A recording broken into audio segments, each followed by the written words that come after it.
Assalamualaikum warahmatullahi wabarakatuh. Bismillah, walhamdulillah, wassalatu wassalamu ala rasulillah wa ala alihi wa sahbihi wa mawala, la hawla wa la quwwata illa billah, amma ba'd. Bapak Ibu para ikhwatal iman, para dhuyufullah, para dhuyufur rahman, para calon tamu-tamu Allah, para calon tamu-tamu baginda Rasulullah Muhammad sallallahu alaihi wasallam, baik jemaah umrah ataupun para calon jemaah haji yang insyaallah akan selalu dan selalu dicintai dan dimuliakan oleh Allah Subhanahu wa taala. Amin amin ya mujibas sailin. Para ikhwatal iman, pada tayangan video kali ini insyaallah saya akan menjawab salah satu pertanyaan dari salah satu subscriber yang nama akunnya bernama Warningsih ya. Mohon diperhatikan di depan layar Bapak Ibu, nama akunnya Warningsih. Nah, pertanyaannya ini simpel banget. Saya akan umroh tapi doa-doa nggak apal. Nah, jadi saya ulangi, saya akan umroh tapi doa-doa nggak apal. Mungkin yang dimaksud warning ini Bapak Ibu, dia mau berangkat umroh tapi amalan doanya itu nggak kurang begitu menguasai lah, ibaratnya seperti itu ya. Mungkin mulai dari doa awal keberangkatan, doa dalam perjalanan, kemudian doa sesampainya di sana, baik itu ziarah, mungkin seperti itu yang dimaksud, atau mungkin pada saat melakukan tawaf, sa'i dan lain sebagainya. Insya Allah melalui tayangan video kali ini, saudari Warnings ini insya Allah saya akan jawab, walaupun ini seringkali saya bahas ya, seringkali saya menjelaskan terkait dengan amalan doa ketika melakukan ibadah umroh ini Bapak Ibu, ataupun pada saat melakukan ibadah haji. Jadi melalui konten ini mohon diperhatikan ya, lebih-lebih ini yang bertanya terkait dengan doa atau amalan. Sebetulnya Bapak Ibu, ketika seseorang sudah mendapat panggilan dari Allah Subhanahu wa taala, baik melakukan ibadah umroh ataupun ibadah haji kedua tanah suci Mekah Madinah, ini seringkali saya sampaikan tidak dikaitkan dengan bacaan. Jadi ibadahnya di sana itu bukan hanya sekedar ibadah amalan doa, bukan. Tolong diingat dan digarisbawahi. Jadi misal, satu contoh nih ya, Bapak Ibu nanti ditakdirkan oleh Allah sampai di Mekah, sampai di Madinah. Kan paling tidak Bapak Ibu itu nanti dibekali buku panduan, itu kalau bisa membaca. Kemudian pada saat melakukan sholat, misal sholat jamak qashar atau jamak takdim atau jamak takhir, itu nanti ada semua. Itu minimal ya kan, dibekali buku panduan setiap para calon jemaah umroh ataupun para calon jemaah haji.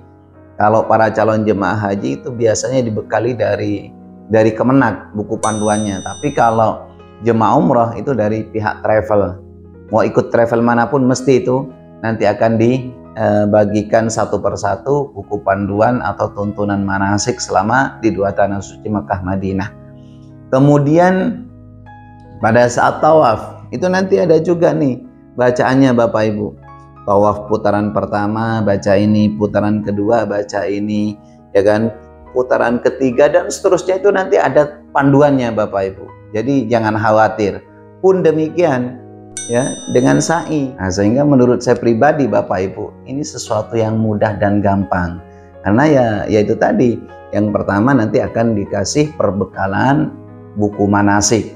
Nah, yang kedua ini Bapak Ibu, nanti Bapak Ibu kalau umroh ya, kalau jemaah umroh itu dari Indonesia itu sudah dikasih tuntunan oleh pembimbing.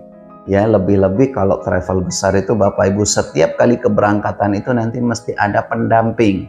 Nah, yang mendampingi Bapak Ibu mulai dari kantor umrohnya itu gitu kan, itu nanti bukan orang biasa-biasa ya, minimal ustadz lah gitu kan. TL-nya itu nanti tour leader-nya itu atau tour guide-nya itu nanti ustadz gitu loh. Sehingga nanti ada apa-apa Bapak Ibu jangan sungkan-sungkan, jangan segan-segan untuk menanyakan hal-hal yang terkait dengan ibadah seperti itu. Jadi misal kita di perjalanan kebingungan, Ustadz ini masuk waktu sholat maghrib apa sholat isya, terus cara sholatnya seperti apa? Itu mulai dari awal keberangkatan, misal kita dari Indonesia gitu kan, kita udah sering-sering nanya ke pembimbingnya, ke guide tournya itu Bapak Ibu ya. Ini tolong betul-betul diperhatikan. Jadi nanti Bapak Ibu itu nggak usah bingung-bingung, nggak usah pusing-pusing mikirin hal-hal yang terkait dengan bacaan. Karena Bapak Ibu itu nanti mesti selalu dipandu, dan terus dipandu.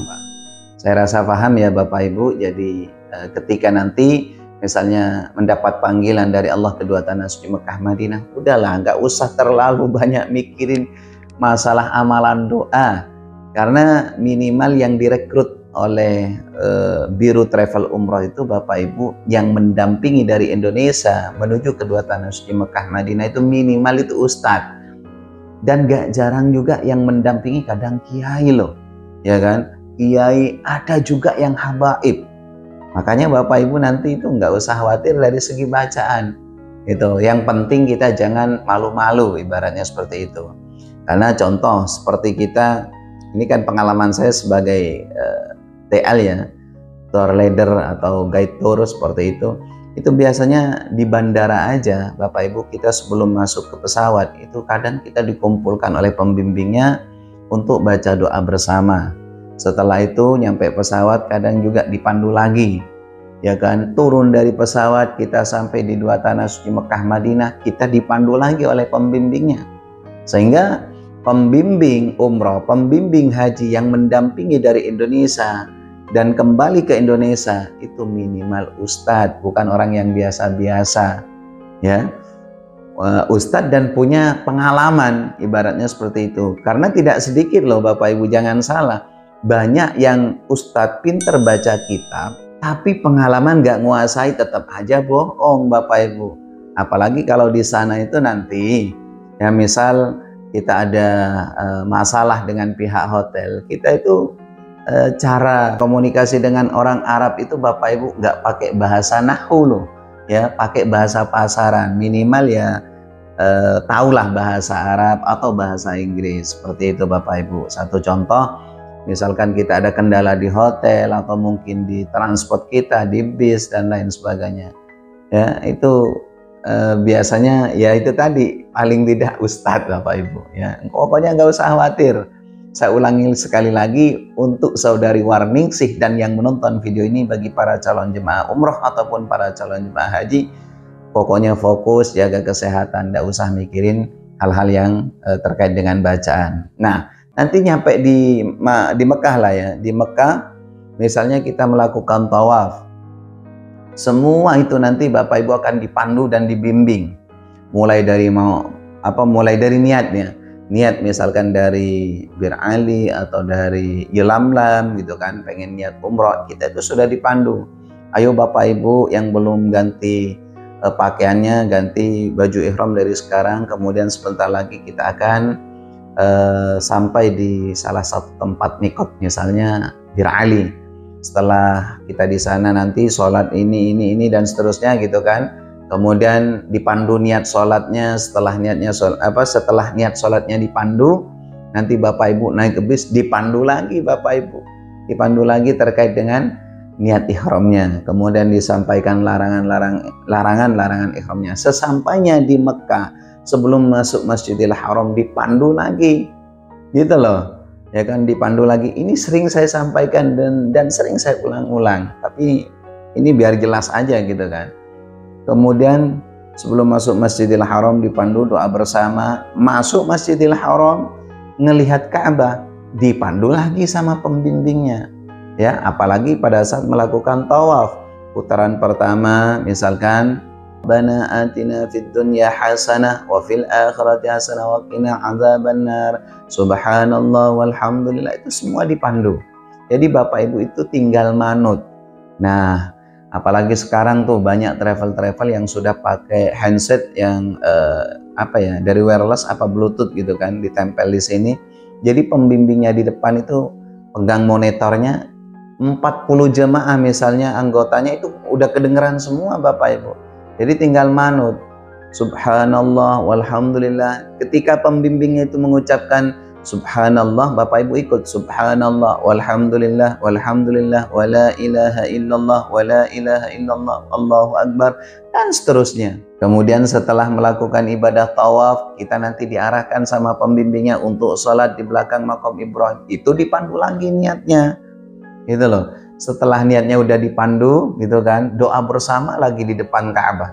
Setelah itu digiring lagi nanti ke tempat sa'i, kita membaca doa bersama di Bukit Shafa, melakukan perjalanan dari Bukit Shafa ke Bukit Marwah sebanyak 7 kali.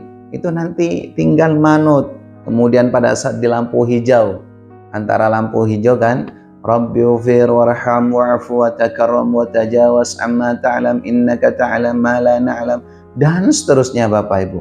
Itu nanti semua akan dipandu. Nah, itu yang harus diperhatikan. Nah, yang ketiga Bapak Ibu, sekalipun Bapak Ibu gak membaca doa apa-apa pada saat melakukan ibadah tawaf, hanya diam saja. Putaran pertama diam, putaran kedua masih diam, putaran ketiga juga diam, keempat diam, sampai putaran ketujuh masih diam, ya nggak baca apa-apa, cuman dia mengelilingi atau mengitari Ka'bah. Sah atau tidak? Itu sah, tetap sah Bapak Ibu, ya tetap sah. Tapi mbok ya nggak mungkin lah sebodoh-bodohnya kita gitu kan Bapak Ibu, nyampe di sana kita masa ya nggak bisa baca apa-apa. Satu contoh, nggak bisa baca salawat sallallahu alaihi Muhammad sallallahu alaihi Muhammad atau istighfar astagfirullah astagfirullah astagfirullah, putaran pertama, putaran kedua sallallahu alaihi Muhammad, putaran ketiga misalkan doa sapu jagat Rabbana atina fid dunya hasanah, dan seterusnya. Masa kita nggak hafal dari bacaan yang ringan gitu kan? Nggak mungkin lah seperti itu menurut saya Bapak Ibu. Jadi sekali lagi mohon tolong diperhatikan bagi yang ingin mau berangkat umroh ataupun berangkat haji, nggak usah terlalu mikirin hal-hal yang seperti itu, karena setiap proses pelaksanaan ibadah umroh atau ibadah haji ini tidak ada yang dikaitkan dengan baca, sama sekali tidak ada Bapak Ibu. Yang terpenting Bapak Ibu jaga kesehatan supaya bisa melakukan rutinitas ibadah selama di dua tanah suci Mekah Madinah, di Masjid Nabawi, ya kan. Kalau jemaah haji kan syukur-syukur bisa melakukan apa ya, rangkaian ibadah sholatnya itu nggak terputus-putus selama 9 hari. Sesuai sabda Nabi, barang siapa yang sholat di masjidku ini 40 kali tanpa terputus-putus, maka yang pertama akan diselamatkan dari api neraka, yang kedua dari segala siksa, dan yang ketiga akan dihindari, akan dijauhkan oleh Allah dari sifat munafik. Ya, jadi jangan sampai terputus kalau misal kita berangkat melakukan ibadah haji, karena biasanya setiap jemaah haji Indonesia itu program dari pemerintah, kita ada 9 hari berada di kota Madinah itu selama 9 hari untuk melakukan sholat berjamaah. Gitu aja. Jadi jaga fisik mulai sebelum keberangkatan, seperti itu Bapak Ibu. Jadi gak usah patah semangat ya, apalagi yang masih merasa kita ini awam, bodoh lah ibaratnya ya. Bahasa kasarnya kita masih bodoh, terasa bodoh lah ibaratnya. Gak bisa baca apa-apa, gak bisa baca buku panduan. Udah gak usah mikirin hal itu, yang penting semangat ibadahnya ada. Pokoknya kita nggak usah mikir kita banyak dosa, kita masih awam masalah bacaan, bismillah berangkat. Yang penting kita sehat. Itu saja mungkin yang perlu saya sampaikan, sedikit uraian singkat dari saya terkait dengan pertanyaan Saudari Warningsih masalah bacaan.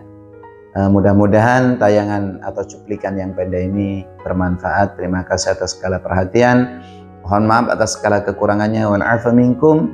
Ihdinas siratal mustaqim. Assalamualaikum warahmatullahi wabarakatuh.